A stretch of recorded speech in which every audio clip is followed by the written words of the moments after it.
नमस्कार दोस्तों, जय हिंद, जय भारत। ज्योग्राफी सीरीज में मैं चंद्रहास एक बार फिर से आप सभी का स्वागत करता हूं। आशा करता हूं कि मेरे सारे दर्शक ठीक होंगे और आने वाले एग्जाम्स की बहुत ही शानदार तरीके से, बहुत ही ज़बरदस्त तरीके से तैयारी भी कर रहे होंगे। प्यारे साथियों, उसी तैयारी को और बेहतरीन बनाने के लिए मैं आपके सामने बहुत ही ज़बरदस्त ज्योग्राफी का लेक्चर लेके आया हूं।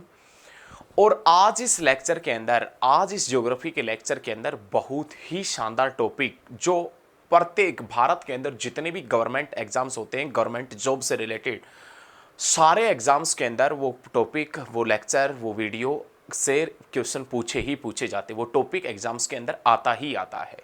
तो आज हम बहुत ही शानदार टॉपिक लेके आए हैं। उसके अंदर, इस टॉपिक के अंदर आज हम भारत की प्रमुख झीलों के बारे में पढ़ेंगे।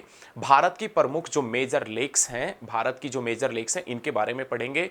कुछ पॉइंट ऐसे हैं जो आपको आते हैं और अधिकतर पॉइंट ऐसे होंगे जो आज भारत की झीलों के अंदर आप पहली बार पढ़ेंगे।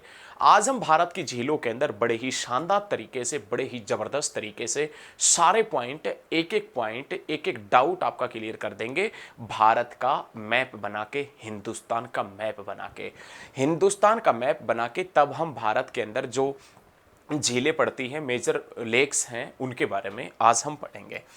तो प्यारे साथियों, आज का हमारा जो टॉपिक है उसके अंदर भारत की जो प्रमुख झीलें हैं, भारत की जो मेजर लेक्स हैं, उन मेजर लेक्स के बारे में हम अध्ययन करेंगे। आज का हमारा जो टॉपिक का नाम है वो भारत की प्रमुख झीलें हैं। तो यदि भारत की प्रमुख झीलें पढ़नी हैं तो एक बार हमने हिंदुस्तान का मैप बनाना पड़ेगा और उस मैप के अनुसार ही हम भारत की प्रमुख झीलों का अध्ययन करेंगे। बिना मैप के झीलें नहीं पढ़ेंगे, क्योंकि मैप से शानदार तरीके से पढ़ेंगे, बच्चों को समझ में भी अच्छे तरीके से आएगा और लंबे समय तक याद भी रहेगा। तो दोस्तों, हम मान लेते हैं कि अपने पास में इस प्रकार से एक भारत है, ऐसा अपने पास में एक भारत है और इस भारत के अंदर जो भी प्रमुख झीलें पड़ेगी, आज हम उनको बड़े ही जबरदस्त तरीके से, बड़े ही शानदार तरीके से पढ़ेंगे। थोड़ा सा ऐसा मान लीजिए कि अपने पास में इस प्रकार का एक भारत है, ऐसा एक भारत है, ऐसा हम मान सकते हैं। तो इसके अंदर सबसे पहले जो झील का नाम आता है, उसके अंदर दोस्तों नाम आता है अपने पास में, सबसे पहले हम स्टार्ट करेंगे वो ऊपर से करेंगे, उत्तर भारत से स्टार्ट करेंगे, धीरे धीरे करते हम दक्षिण की तरफ बढ़ेंगे और एक एक राज्य के अंदर एक एक झील को बड़ी बारीकी से समझेंगे। एक भी पॉइंट झीलों से संबंधित नहीं छोड़ना। आप इस वीडियो को ज़्यादा से ज़्यादा शेयर भी करें, यदि आपको अच्छी लगे तो कमेंट भी करना। आप कमेंट जो भी करोगे, मैं उन कमेंटों को पढ़ता हूं, उनके रिप्लाई भी करूंगा। तो जैसे वीडियो आपको अच्छी लगती है तो आप अपने दोस्तों से बताएं कि ज्योग्राफी वो हमारे साथ में पढ़े, हमारे साथ में जुड़े, हमारे बैचेस को ज्वाइन करें। तो सबसे पहले अपने पास में दोस्तों नाम आता है जम्मू कश्मीर का। जम्मू कश्मीर के अंदर यहां पर ना भाई साहब, यहां पर एक झील पड़ती है जिसका नाम है डल झील। डल झील, इस झील के बारे में सभी वाकिफ होंगे कि डल झील जम्मू कश्मीर में पड़ती है, डल लेक जो जम्मू कश्मीर में है। लेकिन आपसे बता दूं कि जम्मू कश्मीर जो 31 अक्टूबर 2019 में एक केंद्र शासित प्रदेश बना है, ये पहले जम्मू कश्मीर एक स्टेट हुआ करता था। 31 अक्टूबर 2019 की घटना है जब जम्मू कश्मीर और लद्दाख केंद्र शासित प्रदेश बने थे। जब जम्मू कश्मीर और लद्दाख केंद्र शासित प्रदेश बने, वो घटना कब की है? 31 अक्टूबर 2019 की घटना है दोस्तों, 31 अक्टूबर 2019 की। तो आज जम्मू कश्मीर का जो उपराज्यपाल है वो मनोज सिन्हा है और लद्दाख का उपराज्यपाल आर.के. माथुर है। लेकिन डल झील, डल लेक जम्मू कश्मीर के अंदर पड़ती है। इसी के साइड में यहां पर अपने पास में एक झील पड़ती है जम्मू कश्मीर में, जिसका नाम है वुलर झील, वुलर लेक। ये भारत की सबसे बड़ी मीठे पानी की झील है। मीठे पानी की मतलब ये भारत की सबसे बड़ी बिगेस्ट फ्रेश वाटर लेक है। भारत की सबसे बड़ी फ्रेश वाटर लेक है, मीठे पानी की झील है। भारत की सबसे बड़ी मीठे पानी की झील जिसका नाम दोस्तों क्या है? वुलर झील। जो वुलर झील कहाँ है तो आप बता देना, जम्मू कश्मीर में। कौन सी नदी के ऊपर है वुलर झील? तो आप बता देना, झेलम नदी के ऊपर है। और झेलम नदी का दूसरा नाम क्या है दोस्तों? तो वितस्ता झेलम नदी का दूसरा नाम है। दूसरी झील के बारे में हमने पढ़ा है, तो भारत के अंदर जम्मू कश्मीर स्टेट के अंदर दूसरी झील जिसका नाम क्या है तो आप बताएंगे वुलर झील। वुलर झील जो भारत की सबसे बड़ी मीठे पानी की झील है, जो जम्मू कश्मीर में है। जो जम्मू कश्मीर में झेलम नदी के किनारे स्थित है। लेकिन इस झील को अन्य किस नाम से भी जाना जाता है? तो इस झील को दोस्तों महापदमसर के नाम से भी जाना जाता है। इस झील को अन्य किस नाम से भी जाना जाता है? महापदमसर के नाम से भी जाना जाता है। और ये जो झील है जो जम्मू कश्मीर में स्थित है, इस झील के बीचों बीच एक द्वीप भी है। इस झील के बीचों बीच एक द्वीप है जिसका नाम क्या है? तो जैनुल लक, जैनुल लक नामक एक द्वीप भी है। सारे पॉइंट वुलर झील से रिलेटेड याद रखिएगा। वुलर झील जम्मू कश्मीर में है, वुलर झील झेलम नदी के किनारे है, वुलर झील भारत की सबसे बड़ी मीठे पानी की झील है। वुलर झील के बीचों बीच एक द्वीप मिलता है और उस द्वीप को हम किस नाम से जानते हैं? तो दोस्तों आप बता देना, जैनुल लक नामक द्वीप के नाम से भी जानते हैं। उसके बाद में दोस्तों यहीं पर जम्मू कश्मीर के अंदर अपने पास में एक झील पड़ती है जिसका नाम है नागिन, नागिन झील। नागिन, नागिन एक सीरियल भी आता है और नागिन झील भी है। नागिन झील है ना, नागिन झील जो जम्मू कश्मीर में, भाई नागिन झील के आसपास के क्षेत्र के अंदर बहुत ही ज्यादा सघन मात्रा में वन मिलते हैं।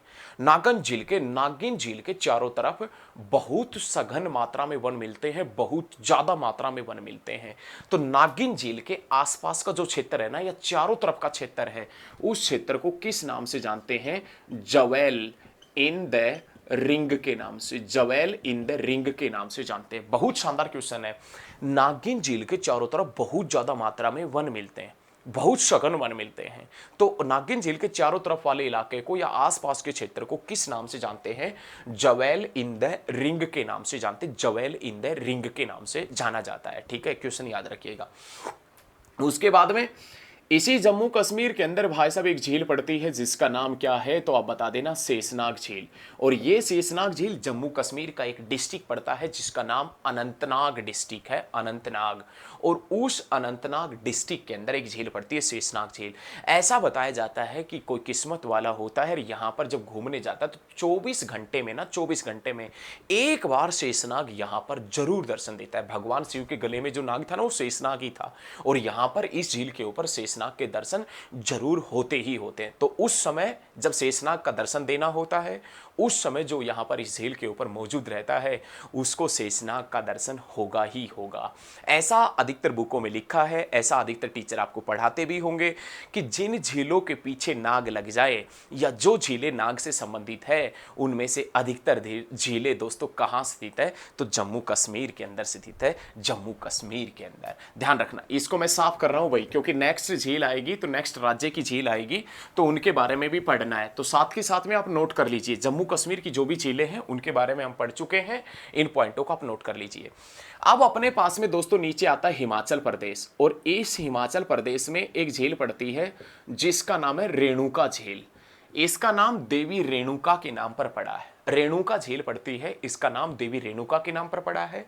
और यह रेणुका झील हिमाचल प्रदेश की सबसे बड़ी झील है। रेणुका झील जो हिमाचल प्रदेश में है, रेणुका झील जो हिमाचल प्रदेश की सबसे बड़ी झील है। लेकिन रेणुका झील हिमाचल प्रदेश की कैसी झील है? कैसी? तो आप बता देना, रेणुका झील हिमाचल प्रदेश की मीठे पानी की झील है, फ्रेश वाटर लेक है। ध्यान रखिएगा, देवी रेणुका के नाम पर इसका नाम पड़ा है। यहीं पर हिमाचल प्रदेश में एक झील पड़ती है जिसका नाम है चंद्रताल, और यहीं पर एक झील पड़ती है जिसका नाम है सूर्यताल। अब जो सूर्यताल झील हिमाचल प्रदेश में है, इसकी आकृति कैसी है? सूर्य जैसी। जो चंद्रताल झील हिमाचल प्रदेश में, इसकी आकृति कैसी है? चंद्रमा जैसी। और चंद्रताल झील, सूर्यताल झील और रेणुका झील कहां पर पड़ती है दोस्तों? तो आप बता देना, हिमाचल प्रदेश। कब बना था? 1971 में हिमाचल प्रदेश बना था। उसके बाद में अपने पास में नाम आता उत्तराखंड। उत्तराखंड के अंदर यहां पर एक झील पड़ती है जिसका नाम है सातताल झील। सातताल झील, यहीं पर उत्तराखंड में एक झील पड़ती है जिसका नाम है भीमताल झील, भीमताल झील। और यहीं पर उत्तराखंड में एक झील पड़ती है जिसका नाम है नैनीताल झील। या ऐसा अधिकतर टीचर आपको बताए होंगे या नहीं बताए हैं तो मैं आपसे बता देता हूं, जिन झीलों के पीछे ताल लगता है, जिन झीलों के पीछे ताल लगता है या जो झीलें ताल से रिलेटेड है, उनमें से अधिकतर झीलें उत्तराखंड में हैं। भीमताल झील, देवताल झील, नैनीताल झील, सातताल झील, ये सभी कहाँ हैं? उत्तराखंड में। लेकिन नैनीताल झील है ना, नैनीताल झील, इस नैनीताल झील को किस नाम से भी जानते हैं? त्रि ऋषि सरोवर के नाम से भी जानते हैं, त्रि ऋषि सरोवर के नाम से।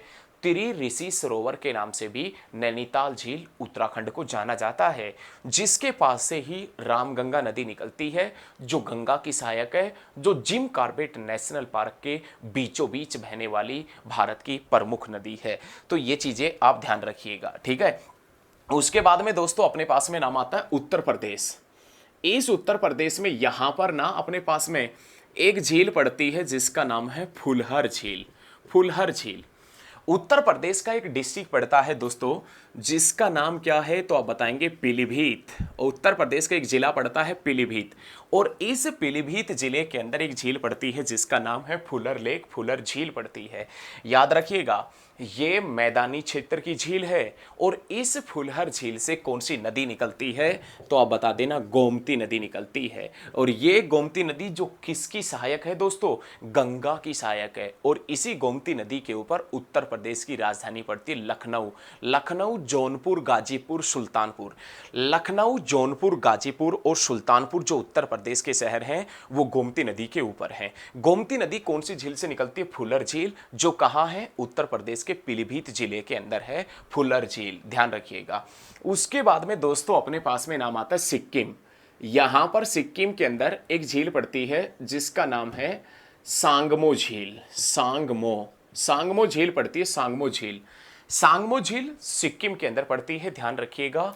और हिंदू और बौद्ध धर्म के लिए, हिंदुओं और वो बौद्धों के लिए, हिंदू व बौद्धों के लिए जो पवित्र झील बताई जाती है सिक्किम की, वो सांगमो झील ही है।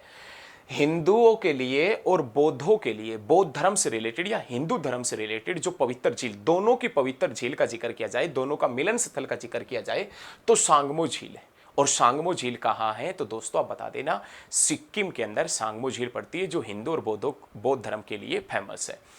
उसके बाद में दोस्तों यहीं पर सिक्किम के अंदर एक और झील पड़ती है, बहुत ही शानदार झील। मैं एक बार बोर्ड को साफ कर देता हूं ऊपर से, बहुत ही जबरदस्त झील है। और उसका नाम क्या है तो हम देखेंगे एक बार।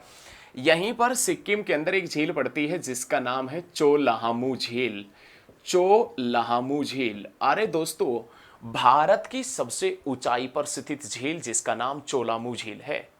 भारत की सबसे ऊंचाई पर स्थित झील का जिक्र किया जाए ना तो चोलामू झील है, जिसकी ऊंचाई 18,000 फीट है दोस्तों, 18,000 फीट। भारत की सबसे ऊंचाई पर स्थित झील जिसका नाम चोलामू झील है। चोलामू झील जिसकी ऊंचाई का जिक्र किया जाए तो 18,000 फीट है। चोलामू झील जो सिक्किम के अंदर है, लेकिन चोलामू झील, इससे कौन सी नदी निकलती है तो तिस्ता नदी निकलती है। तिस्ता नदी कौन सी झील से निकलती है तो चोलामू झील। कहाँ है तो आप बता देना दोस्तों, सिक्किम के अंदर है। चोलामू झील जो सिक्किम के अंदर है उसी से एक झील नदी निकलती है जिसका नाम है तिस्ता। और वो तिस्ता नदी किसकी सहायक है? कौन सी नदी की सहायक नदी है तो आप बता देना, ब्रह्मपुत्र की सहायक है। और जब तिस्ता नदी ब्रह्मपुत्र के अंदर बांग्लादेश में मिल जाती है ना, उसके बाद ही ब्रह्मपुत्र नदी का नाम बांग्लादेश में जमुना होता है, जमुना। उसके बाद नेक्स्ट पॉइंट, उसके बाद में दोस्तों यहां पर एक स्टेट पड़ता है जिसका नाम है मणिपुर। और इस मणिपुर के अंदर एक झील पड़ती है जिसका नाम है लोकटक झील। लोकटक झील, लोकटक झील, ये झील अपने आप में पूरे विश्व में फेमस है। लोकटक झील, लोकटक झील का जिक्र किया जाए ना दोस्तों तो ये नॉर्थ ईस्ट की, पूर्वोत्तर भारत की, पूर्व उत्तर भारत की, नॉर्थ ईस्ट की सबसे बड़ी झील है। पूर्वोत्तर भारत की सबसे बड़ी झील है, ध्यान रखिएगा, सबसे बड़ी झील है पूर्वोत्तर भारत की। लेकिन ये कैसे पानी की झील है तो आप बता देना, नॉर्थ ईस्ट की, पूर्वोत्तर भारत की सबसे बड़ी जो मीठे पानी की झील है ना, सबसे बड़ी जो फ्रेश वाटर लेक है, उसका नाम लोकटक झील है। अरे लोकटक झील कहाँ है? मणिपुर में। पूर्वोत्तर भारत की, नॉर्थ ईस्ट की, इस पूरे इलाके की सबसे बड़ी झील है लोकटक झील, जो मणिपुर में है, ध्यान रखिएगा। और जो कैसे पानी की झील है? मीठे पानी की झील है। लेकिन ये झील ना, इस झील में एक तैरता हुआ पार्क है और उसका नाम है कई बुल लामजाओ। और ये जो तैरता हुआ पार्क है ना, इसको नेशनल पार्क का दर्जा प्राप्त है। अरे विश्व का एकमात्र तैरता हुआ नेशनल पार्क। विश्व का एकमात्र तैरता हुआ नेशनल पार्क जिसका नाम कैबुल लामजाओ है। ये कैबुल लामजाओ कौन सी झील के अंदर स्थित है? लोकटक झील में स्थित है। कहां पर स्थित है तो आप बता देना दोस्तों, मणिपुर में स्थित है कैबुल लामजाओ। इस पार्क के बारे में ऐसा बताया जाता है कि एक झील है, उस झील के अंदर धरातल का पार्ट ऊपर उठा हुआ है, उसके ऊपर ये कृत्रिम तरीके से बनाया गया है। कुछ बुकों के अंदर इस पार्क के बारे में लिखा होता है कि ये कृत्रिम पार्क है, प्लास्टिक के ऊपर बनाया गया है और इसके ऊपर रेस्टोरेंट वगैरह की सुविधा उपलब्ध है। जिस भी दिशा में हवा चलती है ये पार्क भी उसी दिशा के अंदर घूमता रहता है। तो ये एक तैरता हुआ नेशनल पार्क है जिसका नाम है कैबुल लामजाओ। और कैबुल लामजाओ तैरता हुआ जो नेशनल पार्क है वो लोकटक झील में है। लोकटक झील जो मणिपुर में है और लोकटक झील जो नॉर्थ ईस्ट की पूर्वोत्तर भारत की सबसे बड़ी झील है और ध्यान रखिएगा मीठे पानी की झील है।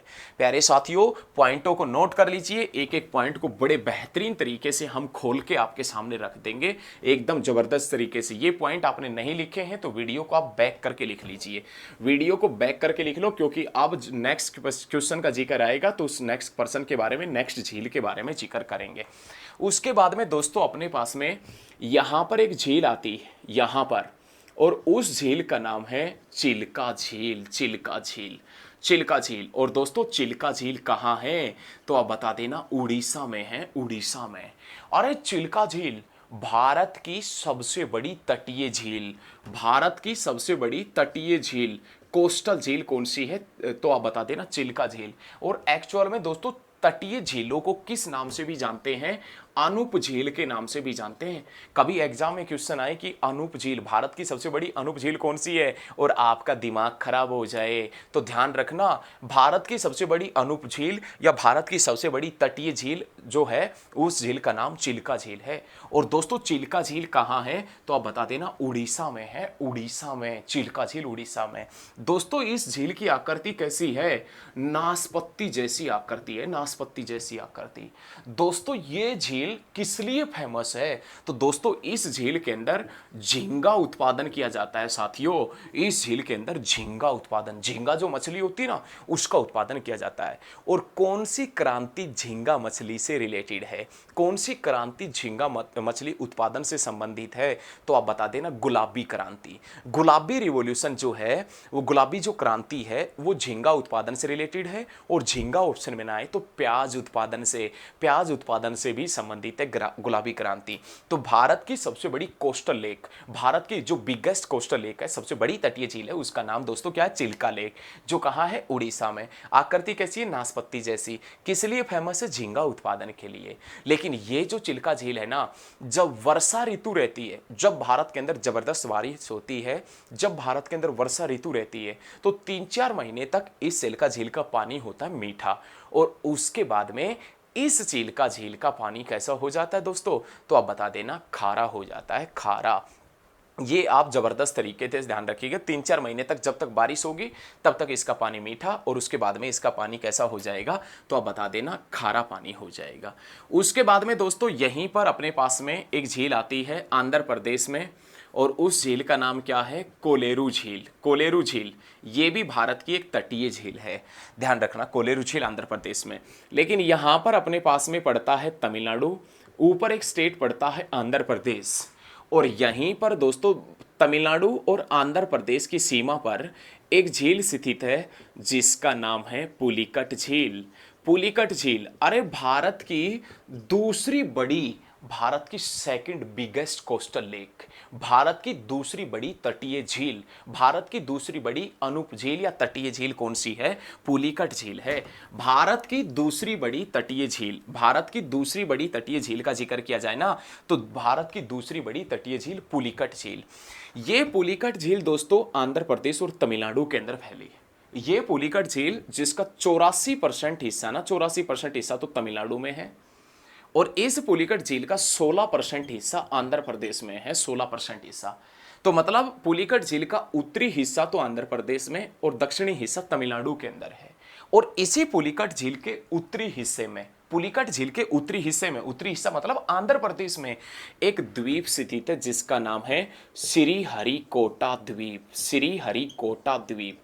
अरे श्रीहरिकोटा द्वीप कौन सी झील में है? पुलिकट झील में। पुलिकट झील कहाँ है? आंध्र प्रदेश और तमिलनाडु की सीमा पर। लेकिन आंध्र प्रदेश के अंदर जो पुलिकट झील का 16% हिस्सा है उसी के अंदर श्रीहरिकोटा द्वीप पड़ता है, श्रीहरिकोटा आइलैंड पड़ता है। तो श्रीहरिकोटा द्वीप पुलिकट झील में है। और श्रीहरिकोटा द्वीप है ना दोस्तों, श्रीहरिकोटा द्वीप, ये ध्यान रखिएगा, श्रीहरिकोटा द्वीप आंध्र प्रदेश के अंदर स्थित है। लेकिन दोस्तों इसी श्रीहरिकोटा द्वीप के ऊपर सतीश धवन अंतरिक्ष अनुसंधान केंद्र स्थित है। इसी श्रीहरिकोटा द्वीप के ऊपर सतीश धवन स्पेस सेंटर स्थित है, सतीश धवन अंतरिक्ष अनुसंधान केंद्र स्थित है। सतीश धवन अंतरिक्ष अनुसंधान केंद्र श्रीहरिकोटा द्वीप पर, श्रीहरिकोटा द्वीप पुलिकट झील में आंध्र प्रदेश के अंदर स्थित है। ध्यान रखिएगा, सतीश धवन अंतरिक्ष अनुसंधान केंद्र किसके अधीन कार्य करता है? तो सतीश धवन अंतरिक्ष अनुसंधान केंद्र किसके अधीन कार्य करता है? इसरो के अधीन। दोस्तों इसरो कब बना था? 15 अगस्त 1969 के अंदर, 1969 के अंदर इसरो बना था, जिसका मुख्यालय कहाँ है? बेंगलोर में। बेंगलोर कहाँ है? कर्नाटक के अंदर है। ये पॉइंट आप ध्यान रखिएगा। अब सबसे शानदार क्वेश्चन, पुलिकट झील को बंगाल की खाड़ी से, ये बंगाल की खाड़ी है, बे ऑफ बंगाल है, बंगाल की खाड़ी को पुलिकट झील से या पुलिकट झील को बंगाल की खाड़ी से अलग करने वाला द्वीप कौन सा है? तो आप बता देना दोस्तों, श्रीहरिकोटा द्वीप है, श्रीहरिकोटा द्वीप। उसके बाद में इस तमिलनाडु में यहीं पर अपने पास में एक झील पड़ती है जिसका नाम है सस्तमकोटा झील। सस्तमकोटा तमिलनाडु के अंदर। यहीं पर चेन्नई के पास में एक झील पड़ती है जिसका नाम है वीरान्नम झील। वीरान्नम झील कहाँ पर पड़ती है? तो आप बता देना। वैसे सस्तमकोटा झील केरल में है। सस्तमकोटा झील भाई यहाँ नहीं है तमिलनाडु में ना, यहाँ पर तो चेंबरबक्कम है। तमिलनाडु के अंदर एक झील पड़ती है जिसका नाम है चेंबरबक्कम झील तमिलनाडु के अंदर। और वहीं तमिलनाडु की राजधानी जो है चेन्नई, उसी के पास में एक झील पड़ती है जिसका नाम क्या है दोस्तों? वीरान्नम झील। तो वीरान्नम झील कहाँ है? तो आप बता देना, वीरान्नम झील चेन्नई के पास में। चेंबरबक्कम झील कहाँ है? तो आप बता देना, चेंबरबक्कम झील कहाँ है? तो तमिलनाडु के अंदर है। उसके बाद में नाम आता केरल का। इस केरल के अंदर एक झील पड़ती है जिसका नाम है सस्तमकोटा झील।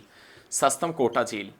इसी केरल के अंदर दोस्तों एक झील पड़ती है जिसका नाम है अष्टमुदी झील। अष्टमुदी झील नाम से ही पता लग रहा है। अष्टमुदी जो झील है उसकी आकृति कैसी है? अष्टभुजाकार आकृति है, अष्टभुजाकार आकृति। उसके बाद में दोस्तों यहीं पर इस केरल के अंदर एक झील पड़ती है जो बड़ी ही शानदार झील है जिसका नाम है बेबानंद झील। बेबानंद झील। बेबानंद झील कहाँ है? तो आप बताएंगे केरल में। बेबानंद झील, बेबानंद झील का जिक्र किया जाए ना दोस्तों, बेबानंद झील का, तो बेबानंद झील केरल में है। लेकिन ये झील इसलिए फेमस है क्योंकि इस झील के अंदर वेलिंगटन द्वीप भी स्थित है। तो बेबानंद झील केरल में है और इस झील के अंदर कौन सा द्वीप स्थित है? तो वेलिंगटन द्वीप स्थित है बेबानंद झील में। बेबानंद झील केरल में है। और याद रखिएगा इसी झील के अंदर एक द्वीप स्थित है जिसका नाम क्या है दोस्तों? वेलिंगटन द्वीप स्थित है। इसी केरल के अंदर एक झील पड़ती है दोस्तों जिसका नाम क्या है? पेरियार झील। पेरियार झील जो कहाँ पर पड़ती है? केरल के अंदर पड़ती है पेरियार झील। बहुत ही शानदार तरीके से ये 4 झीलें हैं केरल के अंदर, सस्तमकोटा झील, पेरियार झील, अष्टमुदी झील और बेबानंद झील जो केरल के अंदर पड़ती है। उसके बाद में दोस्तों नाम आता तेलंगाना। यहीं पर एक झील पड़ती है तेलंगाना में, उस्मान सागर झील। उस्मान सागर झील पड़ती है तेलंगाना डिस्ट्रिक्ट के अंदर, स्टेट के अंदर। और यहीं पर तेलंगाना स्टेट के अंदर एक झील पड़ती है जिसका नाम है हुसैन सागर झील। इस हुसैन सागर झील के बारे में तो सभी जानते हैं क्योंकि ये हुसैन सागर झील है ना, ये हुसैन सागर झील हैदराबाद शहर को सिकंदराबाद शहर से जोड़ती है। और भारत में कौन से शहरों को जुड़वा शहर के नाम से जानते हैं, और भारत में कौन से शहरों को जुड़वा शहर के नाम से जानते हैं दोस्तों? तो आप बता देना हैदराबाद और सिकंदराबाद को। और हैदराबाद और सिकंदराबाद कौन सी झील से जुड़े हुए हैं? हुसैन सागर झील। कहाँ है? तेलंगाना में। कब बना था? 2 जून 2014 में। मुख्यमंत्री कौन है? के चंद्रशेखर राव। राजधानी क्या है? हैदराबाद। कौन सी नदी के ऊपर है? मूसी। किसकी सहायक है? कृष्णा। लंबाई कितना है? 1400 किलोमीटर। कहां से निकलती है? महाबलेश्वर। कहां है? पश्चिमी घाट में। कहां है पश्चिमी घाट में? तो महाराष्ट्र में। राजधानी क्या है? मुंबई। पहले नाम क्या था? मुंबई। अब क्या हो गया? मुंबई। नाम कब बदला गया था? 1995 में। दोस्तों याद रखना, वीडियो को शेयर कर देना, बहुत जबरदस्त तरीके से पढ़ेंगे, शानदार तरीके से। तो याद रखना, हुसैन सागर झील जो तेलंगाना के अंदर है। और ये जो हुसैन सागर झील है ना, हुसैन सागर झील, ये हैदराबाद को सिकंदराबाद से जोड़ने वाली झील है। उसके बाद में दोस्तों अपने पास में नाम आता है, बहुत ही शानदार पॉइंट आता है महाराष्ट्र का। महाराष्ट्र में एक झील पड़ती है, पोवाई झील। पोवाई झील, पोवाई झील महाराष्ट्र में पड़ती है। और पोवाई झील जो महाराष्ट्र के अंदर पड़ती है, इस झील से एक नदी निकलती है जिसका नाम है मीठी नदी। मीठी नदी निकलती है। यहीं पर दोस्तों महाराष्ट्र के अंदर एक और झील पड़ती है जिसका नाम है लोनार। लोनार झील। लोनार झील महाराष्ट्र में। कुछ लोग ये कहते हैं कि इस झील का निर्माण क्षुद्र ग्रह पृथ्वी के टकराने के कारण हुआ था। क्षुद्र ग्रह, क्षुद्र ग्रह तो समझ ही रहे होंगे आप भाई साहब, छोटा ग्रह, लघु ग्रह। क्षुद्र ग्रह एक्चुअल में क्या होते हैं? क्षुद्र ग्रह जैसे इंग्लिश में हम एस्ट्रॉइड के नाम से जानते हैं। अरे मंगल और बृहस्पति की कक्षाओं के बीच, मार्स और जुपिटर की कक्षाओं के बीच पाए जाने वाले वो आकाशीय पिंड जो स्वतंत्र अवस्था में सूर्य के चारों तरफ ऑर्बिटिंग करते हैं, घूमते हैं, उन्हें हम क्षुद्र ग्रह, लघु ग्रह, अवांतर, ड्वार्फ प्लैनेट के नाम से, एस्ट्रॉइड के नाम से जानते हैं। तो ऐसा बताया जाता है कि शताब्दियों पहले एक एस्ट्रॉइड पृथ्वी से टकराया था। शताब्दियों पहले एक एस्ट्रॉइड पृथ्वी से टकराया था और उसी के कारण एक झील बनी थी जिसका नाम लोनार झील है, जो महाराष्ट्र के अंदर भी है। लेकिन आज तक नासा वाले, इसरो वाले वैज्ञानिक हैरान हैं इस झील को लेकर। क्यों हैरान हैं? क्योंकि वो कहते हैं कि यदि कोई क्षुद्र ग्रह एस्ट्रॉइड पृथ्वी से टकराया था तो वो गया कहां? एस्ट्रॉइड होना तो चाहिए। लेकिन काफी बुकों के अंदर दिखाया जाता है कि ये जो लोनार झील है ना, ये लोनार झील एक करैक्टर झील का उदाहरण है। ये लोनार झील एक करैक्टर झील, करैक्टर झील मतलब जो करैक्टर लेक है उसका, देखो नहीं दिख रहा होगा साफ, करैक्टर झील का उदाहरण है। करैक्टर, करैक्टर क्या होता है?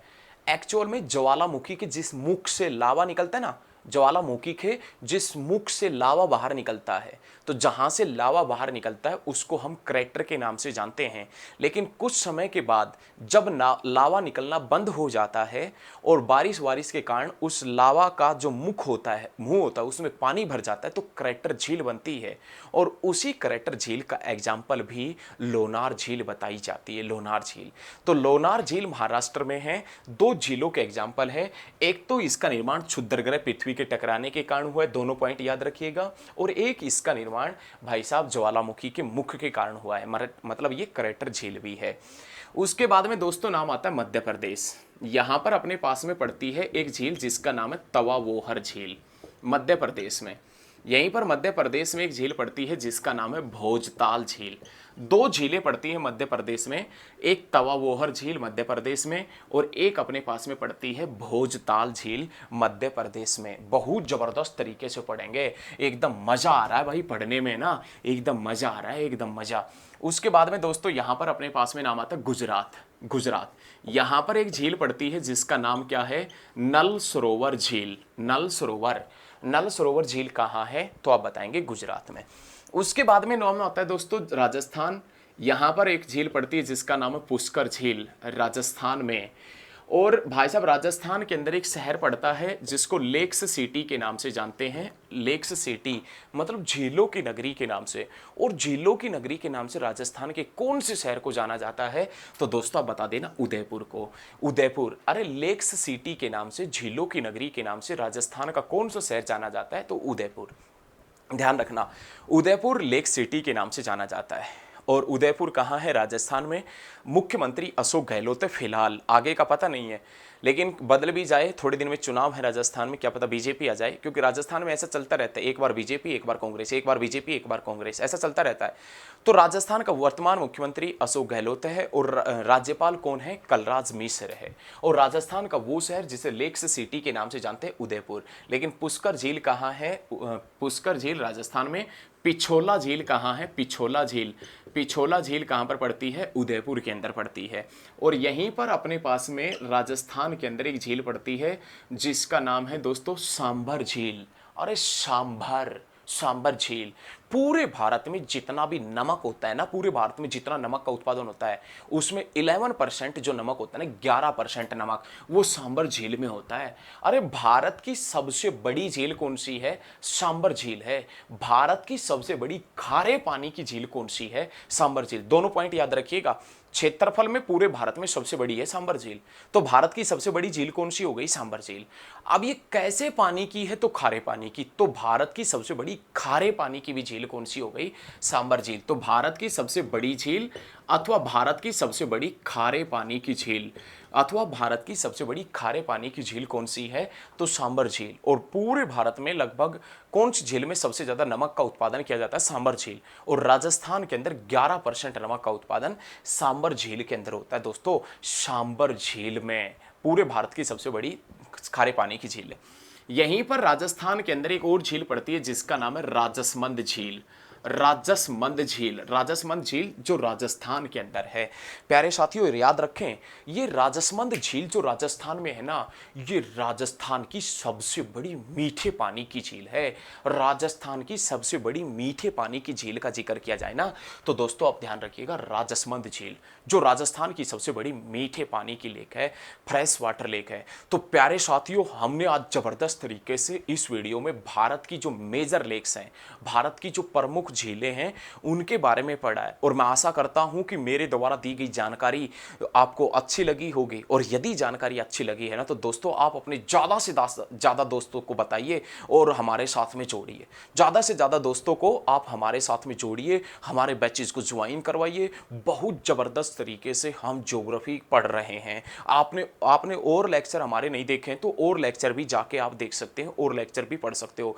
बहुत ही ज़बरदस्त तरीके से पढ़ेंगे, शानदार तरीके से पढ़ेंगे, बिना किसी बकवासबाजी के पढ़ेंगे, बिल्कुल सीरियस होके पढ़ेंगे और एकदम ज्योग्राफी को भाई साहब बखेर के रख देंगे, खोल के रख देंगे। तो प्यारे साथियों, मेरे द्वारा दी गई जानकारी आपको अच्छी लगी हो ना, तो इस वीडियो को शेयर करना, ज़्यादा से ज़्यादा बने रहना, रोज़ मेरे साथ में बने रहना। आज के लिए इतना ही।